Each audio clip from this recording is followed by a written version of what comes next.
Like that whole mentality was very much an accommodationist one. And it trained not only the world to relate to Christianity in a certain way, it also trained Christians to think of themselves as basically God's PR agents. Yeah. And you have to be a really winsome salesman to sell the gospel to people. Right. Part of the shift is it didn't work. It did not work. And you still got the slide into this negative world where it's hostile. But if you continue to try to engage in a marketplace scenario, and it's, I got to get this progressive to sign up, then you just continually accommodate more and more progressivism in your effort to be winsome. Right. And my argument is that's a failed strategy. It's not going to work. And instead, a shift to more of a bold, clear approach. Like you're declaring something, and you're declaring something, this is why the Tao matters. You're declaring something that people deep down already know. And so you can declare it boldly and sort of leave the results in God's hand. But your goal is less sell them on Christianity as declare the truth boldly and clearly. Right. It's the difference between seeing clarity as the goal versus seeing it as sort of a bug, as a defect in the evangelism strategy.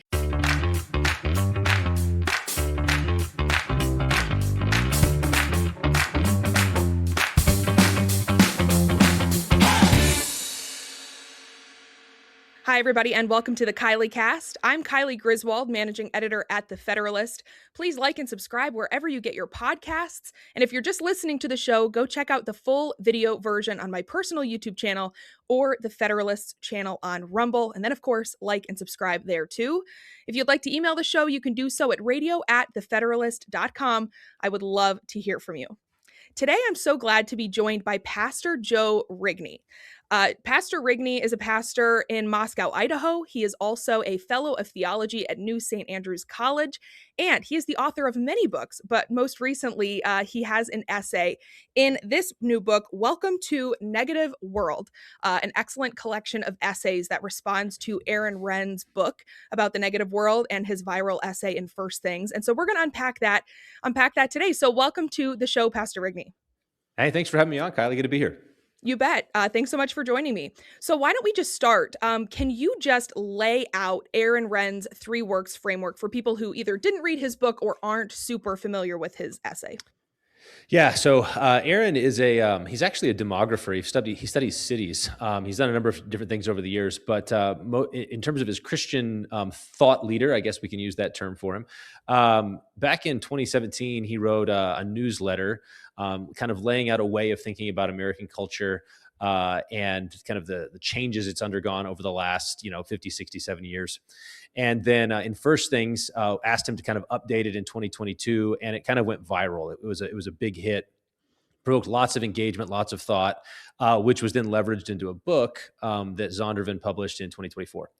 So he's been working on this for a while, and I found his work to be really helpful. And the basic idea is that you can track American secularization, the secularization of America in particular, since the 50s or 60s in kind of 3 big stages, which he calls positive world, neutral world, negative world. Mm-hmm. And the basic differences between them is positive world is a time in which being a Christian, being a member of a church, would be a net positive in society. People, that was kind of an expected bonus. If people find out you're a Christian of whatever variety, whatever denomination, that was a good thing. That was a plus. If you were running for office, you wanted to be a Christian. You wanted to, kind of present yourself as a Christian.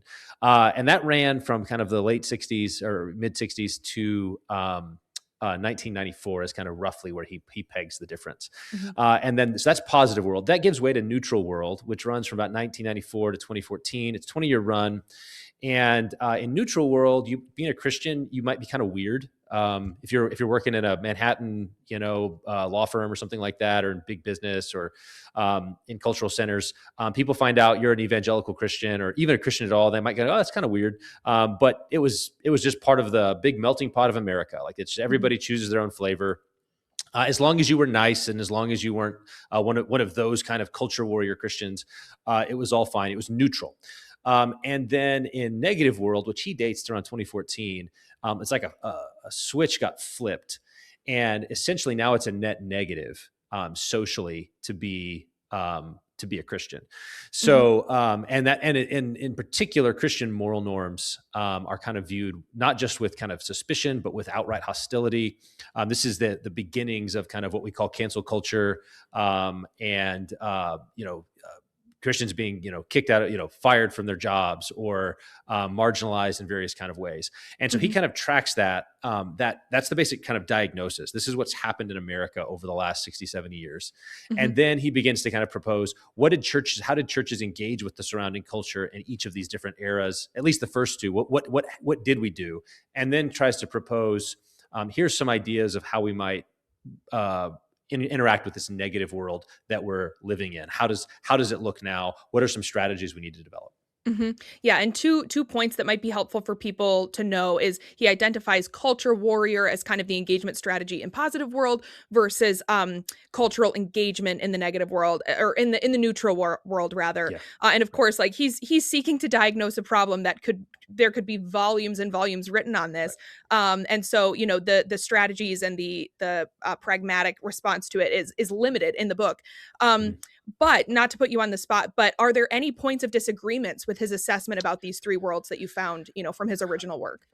I didn't find too many. Mhm, I think that he actually diagnosed things pretty well. mhm, I wanted to underscore a few things. So basically, our project that we put together, the book that we're discussing here, Welcome to Negative World, was basically a number of authors who said, "Hey, we think he's onto something diagnostically, but we would kind of want to engage with like the strategy aspect, kind of carry the conversation forward. We think it's an important one." And so there's 7 or 8 authors in there who said, "Let's take up different elements of this, whether it's in education or kind of military strategy or." Church life. What are some things that we can do in engaging with it? And then we asked Aaron to kind of engage back. So we wrote our essays. He responded in the end as a way of kind of carrying that conversation forward. But for me, I didn't find too much that was that I disagreed with in his mhm. analysis, other than I wanted to underscore certain elements of his diagnosis that I thought were particularly important. Yeah, yeah. So I did appreciate the diversity of viewpoints in the essays, and we'll get to some of those in a Yeah. bit here. But I want to start with yours, Okay. because you write specifically about what C.S. Lewis calls the Tao. Yeah. Really thought-provoking essay. It helped me to sort of like take thoughts that I have, but give them some grounding and help me to understand, why I believe some of the things that I do. Really helpful. But can you just define what is the Tao? What are you writing about here? Yeah. So part of what I was trying to do was, Renn's project says this is how Christians engage with culture over the last 67 years, these different strategies. And one of the pushbacks that Renn's gotten in a number of cases is, hey, hasn't it always been negative world? Like Christians have always been outsiders. There's always been a conflict between Christianity and the world. So this is kind of old news to act as though there was ever a positive world Mhm, or to act as though the new situation is really new. Doesn't really work. So that was one of the criticisms. And I wanted to answer that because I think Renn is really onto something. And mhm, part of what I wanted to underscore Christian morality, or traditional morality, or even natural morality, sort of universal natural law morality, that mhm, is the key issue at each of those stages. So basically in my essay, I wanted to distinguish what you might call the particular or peculiar doctrines of Christianity, the things that make Christianity really unique. mhm. That would be things like, Jesus Christ was the Son of God Right, and he died on the cross and rose from the dead. He was right. virgin birth. Those are sort of distinctively Christian things. But Like then the there's central also truth claims of the gospel versus a universally understood natural law. exactly right. Yeah. And it's actually the three worlds framework is really about how American culture relates to the natural law stuff. And so C.S. Lewis's term for natural law was the Tao, which he picked up from the East, because part of what he was trying to do was to communicate that this is universal, that there really is a universal moral order. Um, that all people acknowledge. It's what Christians have always called kind of the law that's written on the heart, the Mhm. conscience. It's not just the 10 Commandments that God gave to Moses. That was actually writing down what everybody already knew intuitively because we're made in God's image, and He's inscribed His expectations on our heart. So Lewis called that the Tao, and he said, so think of it as kind of the universal moral order, God's universal moral order. Mhm. And it's actually the case that the three worlds is about how we relate to that. And so the positive world was those universal moral commands, those universal moral truths were at least acknowledged and embraced at some level by American society, even if not everybody lived up to it, because nobody does. Mm-hmm. Even if it's not living up to it, but it's saying, yeah, that's the standard. That's what Mm-hmm. good is. That's what raw evil is. That defines it for us. Positive world knows what God's law is. Mm-hmm. Neutral world had kind of this ambivalent relationship. It was like, well, does it really need to be as strict as all that? Can't we loosen it up in certain kind of ways? You can still be here as a Christian. We kind of think you're maybe a little bit hateful if you think that homosexuality is a sin or things like that. You're hateful. If you believe that Jesus is the only way to heaven, that would be a problem in neutral world. But you could still be a conscientious Christian and try to live according to God's law. What changed in negative world was basically an inversion.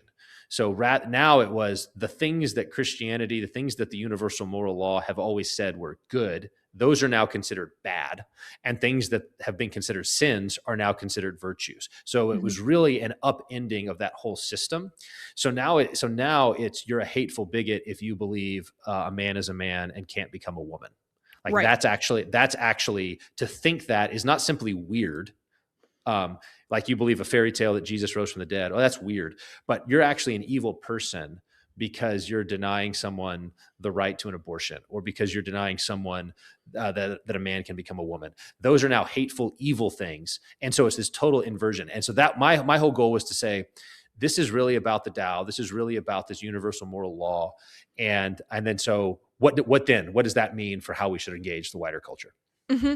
Yeah. So what does that mean for how we should engage the wider culture, Yeah, right? So, right. and excuse me for my mispronunciation here. It's the Tao you're saying, like as in. Yeah. So it's spelled. Yes, that's right. It's spelled Tao. Okay. But for whatever reason, I don't know how Chinese pronunciations work, whatever. But it's I've always heard it as the Tao. Okay. So Okay. there you Got go. You learn something new every day, right? Yeah, right. I've only ever read it with my eyes. I've never heard it said. So good to know. Exactly. I'll clock that away. Good. Yeah. So how do we overcome this subjectivism? Like what is the practical advice then for Christians for reclaiming this claim on the natural law? Yeah, well, I'd say that subjectivism is, I think, kind of the key element. So Lewis has this essay called "The Poison of Subjectivism," where he basically says that that rejection of that universal fixed moral order that we have to. So, like the old way of thinking was, there's a universal order, we have to conform to it. And certain religions or philosophies thought, hey, we can actually do it. We can perfectly conform to it. Christianity said, you don't perfectly conform to it. That's why you need a savior. Right. But everybody agreed there's this universal order that we need to conform to. Reality is reality. Humans need to conform to it. Subjectivism inverts that and says, no, reality needs to conform to my subjective desires. And Lewis called this a poison that would destroy civilization, would damn your soul, was this terrible, disease that would work its way through society.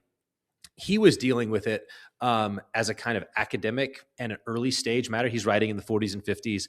And so there's academics and elites who kind of had imbibed that subjectivism. But the common man was still like, no, there's certain things are right and certain things are wrong. It was pretty cut and dried. We now live in an age where that subjectivism has really worked its way into kind of every institution. Right. And basically the big institutions of society, whether it's big business, big education, big tech, big government, all of these different institutions are thoroughly infected in promoting a kind of subjective mindset where you can be whatever you want, and your identity is defined by you, not by reality. Right. So not in response, just the institutionalization of it, but the legalization of it. Where Yes. you have the redefinition in law of what it means to be a Correct. parent, of what it means to be a spouse, things like that. It's not just this sort of broader institutional understanding. It's like, no, we have these things written into our laws now. Yes, and the reason that's important is because the way that legal systems work is they have certain kind of core elements that begin to like work their way out through, say, Supreme Court cases or judicial decisions and things like that. So if you establish this is a core principle, it then begins to kind of like infect everything else. And so whether you go back to something like Planned Parenthood or the Casey decision, which re-enshrined Roe versus Wade, Anthony Kennedy's famous line in that about, core to the right of, human rights is like the ability to define oneself, the right to define the mystery of life and what you think is real. Right. That's a very subjectivist principle that a lot of people would look at and go, that's kind of weird in the 90s. But then over time, it begins to work its way into other legal decisions. It begins to shape and mold our culture. And then you have these other institutions that are promoting it, encouraging it. And it begins to catechize people. It begins to train them in thinking of the world in certain ways. Yep. And then finally it topples, Obergefell, for example. This is the kind of one of the reasons that Renn picks 2014 is it was right around that kind of Obergefell decision, which basically unleashed and redefined not only marriage, but as a result is redefining parenthood. What is a mother? Right. What is a father? And leads to all of the other insanity. So the first thing I think in terms of responding is basically recognizing that that's what's happened. Like recognizing that's where the actual battle lines are. It's not the battle lines necessarily of a previous generation. So like 100 years ago, the battle lines in America with the Christianity was over things like, did Jesus really rise from the dead? Right. Was he really born of a virgin? There's whole controversies in like churches and in American society over, is the Bible really true? Things like that. Those questions obviously still matter, but the front line of these kind of cultural conflicts isn't there. It's much more basic than that, of like, what does it mean to be a man, a woman? What is human life? When does it begin? All of those kind of questions. And so recognizing that's the battle line is kind of the first place. And then I think the second thing is recognizing that it requires different modes of engagement. So part of, and this gets not just my essay, but into some of the others in the book, where basically in that neutral world time frame, the public square is viewed in kind of like marketplace terms. We actually talk about the marketplace of ideas. Right. And the idea is that you're going to like make your best sale pitch for your idea. And then this other person's going to make the best sales pitch for their idea. And so you have all of these ideas, and it's basically this open marketplace where people then buy what you're selling. But it sort of frames the church less as like declaring something and more as like selling something. Right? Like you're selling a product, and can you get people to buy it? And in particular, the thing that happened during that era is because cities and urban centers and progressive enclaves became kind of like the target market for many churches, that cultural engagement strategy, we're going to engage the culture by trying to sell them. Jesus fulfills your deepest longings and desires. Jesus was a refugee too. Jesus was, all of the things you care about as a progressive, Jesus cared about too. It's just, you need to add Jesus to what you kind of already think and maybe correct a little bit on the edges, but we'll tell you about that later after you've signed on the dotted line. Right. Like that whole mentality was very much an accommodationist one. And it trained not only the world to relate to Christianity in a certain way, it also trained Christians to think of themselves as basically God's PR agents. Yeah. And you have to be a really winsome salesman to sell the gospel to people. Right. Part of the shift is it didn't work. It did not work. And you still got the slide into this negative world where it's hostile. But if you continue to try to engage in a marketplace scenario, and it's, I got to get this progressive to sign up, then you just continually accommodate more and more progressive,ism in your effort to be winsome. Right. And my argument is that's a failed strategy. It's not going to work. And instead, a shift to more of a bold, clear approach. Like you're declaring something, and you're declaring something. This is why the Tao matters. You're declaring something that people deep down already know. Right. You're not like trying to convince them of something that they don't know.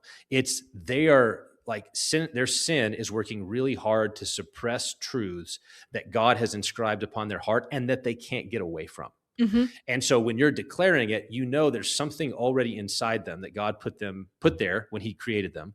And that the Spirit of God is at work in the world because Jesus is risen from the dead.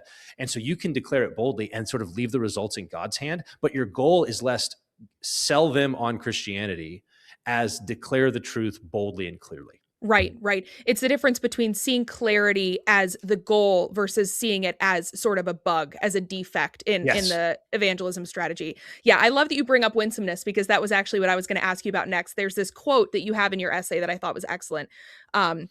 You write, "We want our friends, families, and and neighbors to know Jesus, and we don't want them to stumble over other things. We think if they stumble over Jesus, that's fine, but let's remove the other stumbling blocks.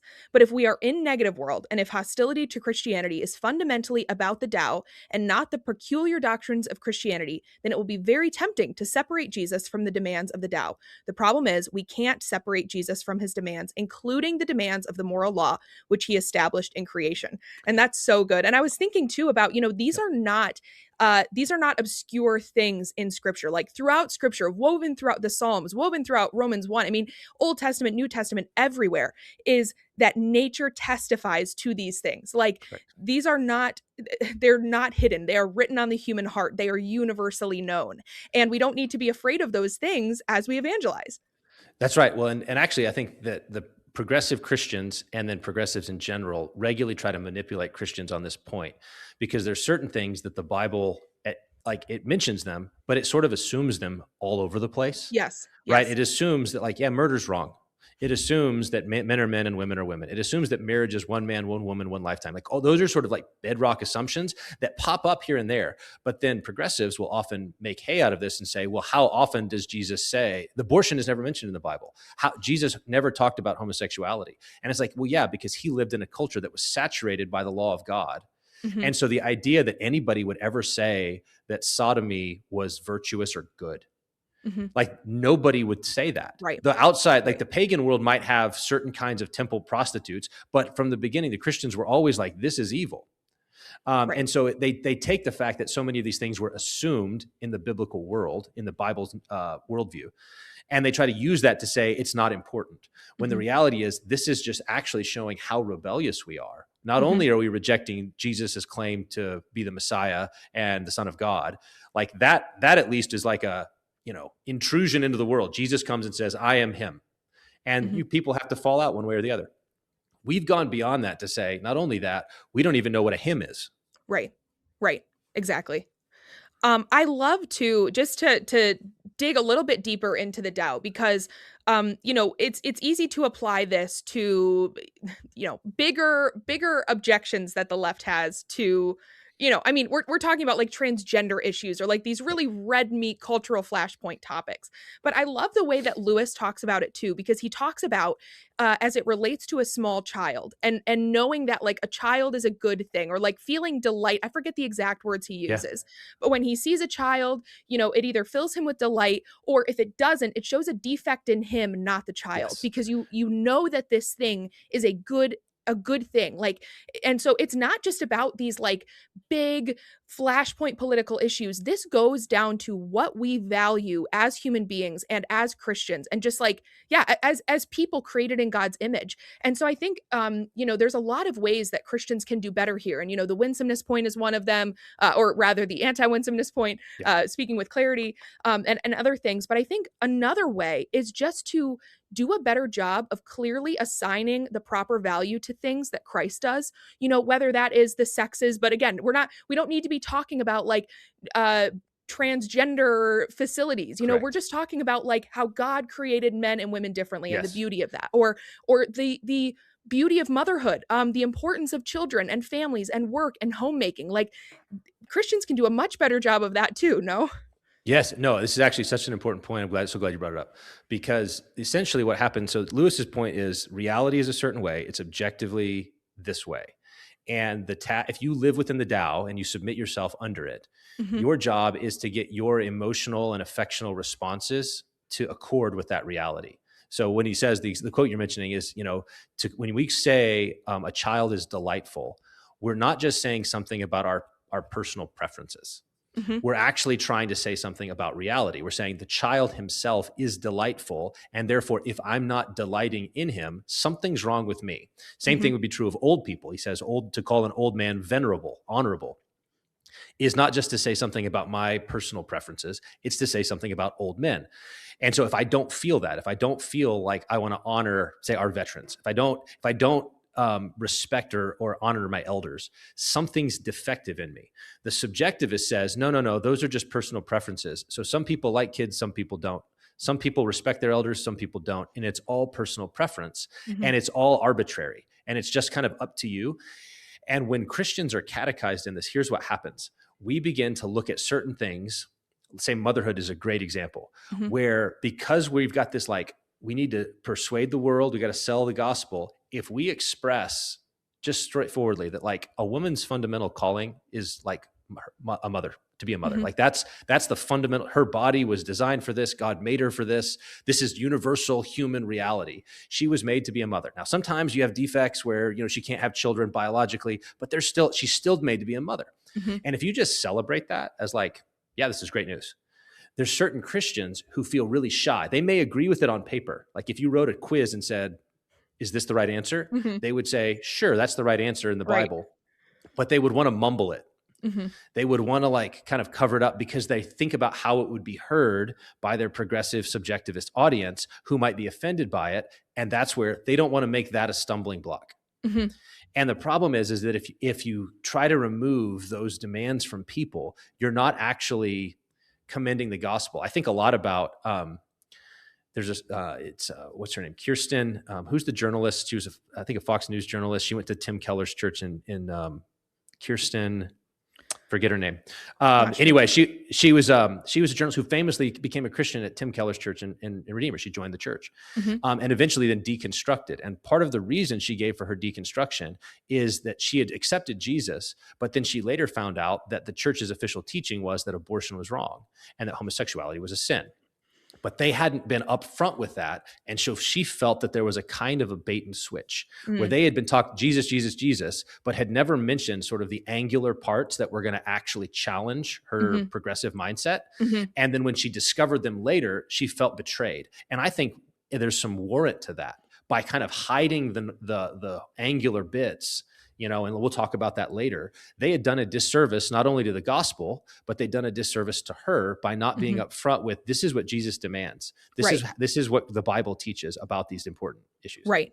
Right. Yeah, that clarity is so, so important. And even just thinking about, my own experience, this is anecdotal, but I know a lot of people that this applies to as well, where I grew up in a Christian home, went to church every week, Christian school, Christian college. I mean, like I was swimming in water that should have been reinforcing these good things.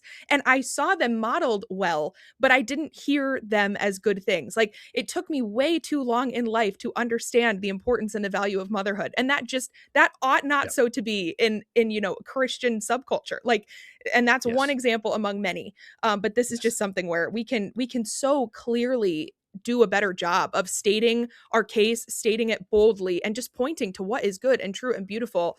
We don't have to apologize for that because Jesus didn't. He didn't. Yes. And we call that, yeah. So one of the ways we talk about that out here in Moscow is assuming the center.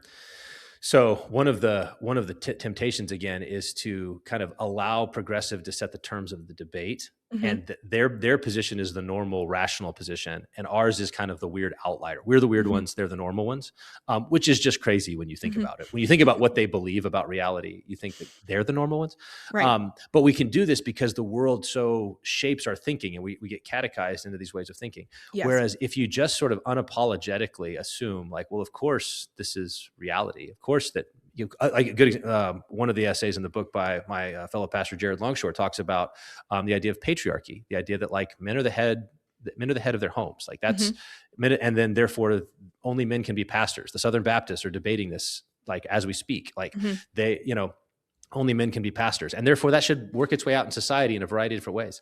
Like, just that idea is so countercultural that Christians get real shy about it. It's a clear teaching of the Bible, but it's just one that makes us nervous. And so we kind of flinch or get into a defensive crouch when it comes to those, and we kind of soft pedal or muzzle ourselves so that we don't offend, as opposed to saying, like, you know what, we need to assume the center. We need to assume that that a child is a child and the children are delightful. They're a blessing from the Lord. Right. This should just be like common, and we should preach it, teach it, model it, express it unapologetically, as opposed to expressing it apologetically, which is how Christians often do it. hmm Yeah. So we've spent a lot of time on your essay. I want to get to some of the other essays because there's a lot of good stuff in this book. And we started by addressing some of the objections to Renn's essay, specifically as it relates to like, well, haven't we always lived in the negative world? Hasn't this always been the posture toward Christianity? And I saw this quote in chapter 3, which is on cultural insurgency, which just about how it's not a survival strategy, but it's actually, we need a new positive world, like a new American Christendom that's created for Christians, essentially. But Yes. in that essay, the authors write, quote, above all, our aspirations must extend beyond our present embattlement. Evangelicals must not succumb to a theologized, baptized version of their present condition under a pilgrim or sojourner ethic. Do you agree with that assessment? And Yeah. how do we balance being bold, courageous Christians on offense, speaking with clarity, with the reality that, you know what, this world is not our home. We are strangers and exiles here. We will be hated for the offensive gospel that we preach. Like, how do we balance these two things? Yeah. So I think the issue is whether or not you're accepting on the front end that the present conditions are the only conditions possible. Like, has that become a theological principle for someone to say, when Jesus says that you'll be hated, hmm does that mean that you have to accept a kind of negative world, permanent negative world, and kind of almost defend it because any change to that negative world would upend your theology? Right, right. And I think this is a way that Christians have been kind of propagandized by the present order, the present regime hmm that we live under. And so I would say I agree with the authors that basically the world, Jesus gave us a mission: go disciple the nations. And he said, as you do it, you're going to meet all kinds of hostility in various kind of ways. They are going to hate you, and that's true even if you end up in, say, a positive world where Christian morality is accepted. You're still going to have people who want to break that morality. Even if they accept that's the law, they're still going to want to sin. And if you call out their sin, you're gonna hear it. hmm And so it's not that sincere Christians are always going to be out of step at some level until Christ returns. But Right. can we move the ball forward? Does the kingdom actually come to earth? When we pray that in the Lord's Prayer, your kingdom come, your will be done on earth as it is in heaven, do we mean it? And do we Right. expect it to happen? And I Right. think that in that chapter on cultural insurgency, part of what Timon and Clifford are trying to do there is say, in positive world, that culture warrior strategy maybe made a little bit of sense because the idea is we have a big army, the moral majority, the silent majority. There's all these progressive radicals who are doing things. And if we can just wake up the American people, there's enough of us to push back the darkness. And that maybe made sense at that time. hmm But now it doesn't make sense hmm because the culture is so fragmented. Instead, our first order of business is to become kind of an insurgency, hmm meaning you need to build really thick Christian communities that Right. operate according to Christian moral norms that are robustly centered in the worship of God and then flowing out into education and other areas. You need to build these hubs of activity, but you shouldn't think of it like an evangelical ghetto. So what they're hmm pushing back on is kind of like evangelicals can be really tempted in the present moment to look at the surrounding culture and want to retreat into a ghetto. hmm Okay. And then just say, we'll just stay here in our little ghetto and we won't bother anybody. Right. And the idea is that's not an option. You're a Right. Christian. Jesus gave you marching orders. Go disciple the nations. Get out there and do it. But in order to do it, you need to be wise, which hmm means the military tactics that are laid out in that chapter are basically about how do you build a fortress? And then from that fortress, how do you launch attacks against the reigning powers, the dark powers that are presently at work in our nation and culture. hmm But it's get something defensible. Work hard at making sure that you're not infiltrated by the bad guys. So I think about Megan Basham's book Shepherds for Sale hmm and the way that progressives sought to like manipulate and work their way into Christian institutions in order to kneecap them and take them off the table. You've got to figure out ways to screen people better so that you actually do have a defensible fortress so Right. that you can go out on mission. And it's not up to you what God does. hmm And so has the world been more faithfully Christian than it is today? Like, has Western civilization in particular? And the answer is absolutely it has. Like Yep. we're declining. And so when when the early missionaries looked at Europe and they said, boy, that's a really pagan place, they didn't say, well, I guess that's how it's going to be. They said, let's go tell them the gospel. Let's go preach that Jesus is Lord. Let's go tell them what they need to do. And then if God works, all of a sudden you go from, pagans to Christians. Like the continent became Christians, and then it built Western civilization. And we're squandering that inheritance, but that doesn't mean we have to keep squandering it. We could actually repent and recover it. Right, right. I want to read another quote from that chapter because this really hit me. Quote, "It is better and easier for Christians to remain faithful in a socio-political environment that encourages them to do so. Cultural Christianity is good, actually. The unfalsifiable thesis that adverse conditions create better and more Christians should not direct our aspirations and actions. Said thesis posits a sort of Christian social Darwinism. Only the strong survive." And I think this kind of gets to that sort of like, we will be hated martyr complex as well, of just this idea that like, no, if the culture reflects our values, then we're not doing it right. Like we have too much power. We're not hated enough. This is such a good point for why cultural Christianity is actually good. Like it's easier to be faithful when the laws reflect natural law. It's easier to be faithful when you are in this environment. And just sort of this idea that like, well, hard times, they separate the men from the boys. Like, that doesn't really hold up. Yeah, right. And if you think about if you tried to run your family that way, like if that principle was true, and that the less Christian the culture was, the more faithful the Christians will be, if that was universally true, then what it should mean for Christian families, Christian parents, if they want to have strong Christian kids, should not teach their kids Christianity. They shouldn't create an environment that's conducive to their conversion and sanctification. Instead, they should be hostile to them. Like, hey, do you really believe it? They should always be trying to like undermine their faith in order to strengthen it. And it is a kind of social Darwinist impulse that says, hey, only the strong survive. Whereas what we want is what we want to do in our homes. I think this is actually a really important point for people who are maybe skeptical of cultural Christianity, is to say the same kind of things that you want to do as a parent, where you create an environment around your kids that reinforces God's moral standards, that points them to their hope in Christ. Like those are the sort of things that in your laws, your family laws, what you discipline for, in your customs and your practices and the holidays you celebrate, all of the Christian culture you build around your kids in order that they would embrace the gospel. Mm-hmm. What we're saying is that's actually a really good way to do it. Mm-hmm. We should try to do that at scale. We should try to say, hey, our cities, our nations, our towns, all of these things should do the same thing. It doesn't mean you can make anybody believe, but you can't make your kid believe. You can't make your 5-year-old trust Jesus. Right. You can't do that.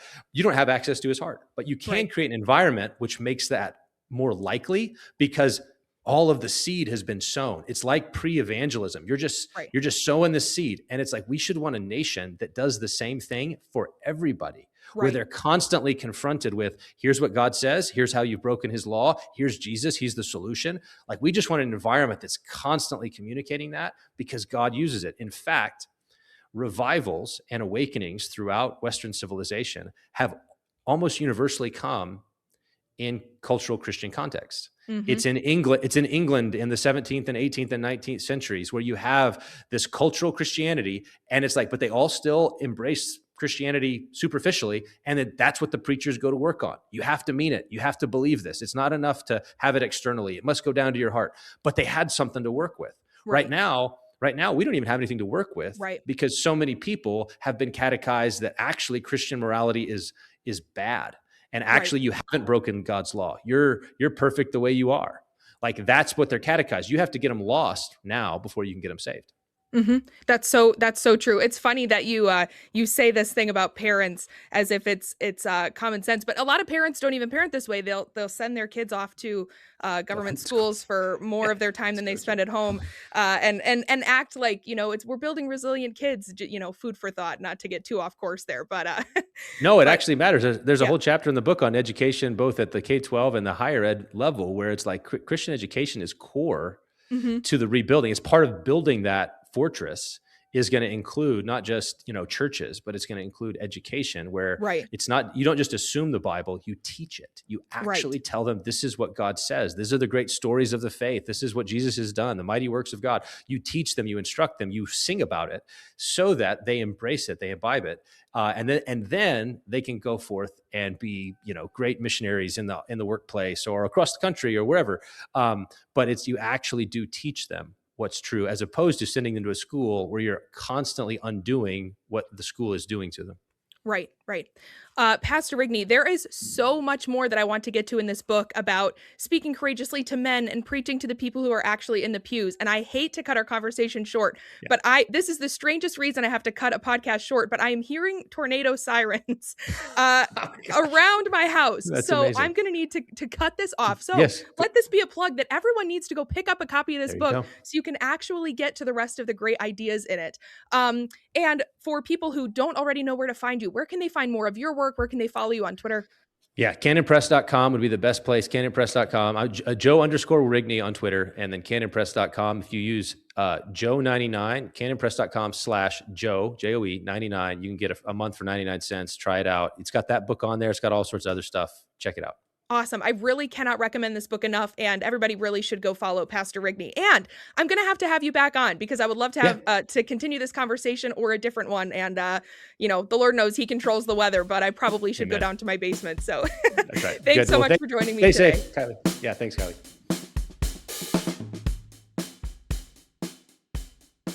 Thank you so much for tuning into this week's episode of the Kylee Cast. I will definitely have to have Pastor Rigney back on when I am not under a severe weather advisory. If you haven't done so already, please like and subscribe wherever you get your podcasts. We have a channel specifically for the Kylee Cast on Spotify and Apple Podcasts. So if you're only subscribed to the Federalist Radio Hour or You're Wrong with Molly Hemingway and David Harsani, two of our other wonderful Federalist podcasts, make sure you're subscribed to the Kylee Cast as well so you never miss an episode, and then leave us a 5-star review. It's one of the easiest and best ways you can help out the show. So why wouldn't you do it? Also, be sure to pick up a copy of Welcome to Negative World so that you can get all of the insights that Pastor Rigney and I were not able to get to today. As always, I will be back next week with more. So until then, just remember, the truth hurts, but it won't kill you.